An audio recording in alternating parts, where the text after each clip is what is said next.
परभणी जिल्ह्यातल्या पाथरी आगारात आमदार राजेश विटेकर यांच्या हस्ते 14 नवीन एसटी बसेसचा लोकार्पण सोहळा संपन्न.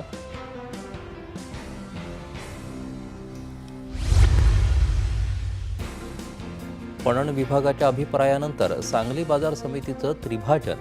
जत कवठे महांकाळनंतर आता कडेगाव बाजार समितीची निर्मिती. शासन आदेश पारित. वाशिमच्या मुंगळा गावात जागतिक पोषण आहार कार्यक्रम उत्साहात संपन्न. आरोग्य विभाग आणि प्लॅन इंडियाचा संयुक्त उपक्रम. शेकडो महिलांचा सहभाग.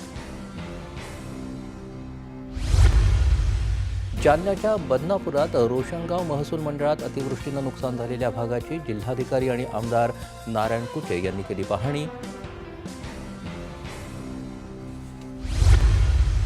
रायगड जिल्ह्यात रोहा तालुक्यात झालेल्या मुसळधार पावसानंतर प्रांताधिकारी आणि तहसीलदार यांनी कोलाड परिसरातल्या शेतकऱ्यांच्या बांधावर जाऊन पाहणी करून नुकसान भरपाईचे दिले आदेश.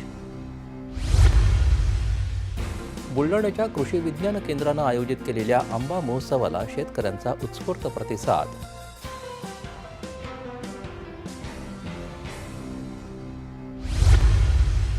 नागपुरात अंमली पदार्थांविरोधात पोलिसांचं ऑपरेशन थंडर.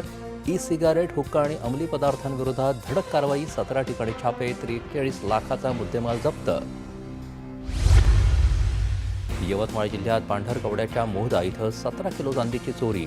8 लाखाच्या मुद्देमालासह एका आरोपीला अटक. पुढील तपास सुरू.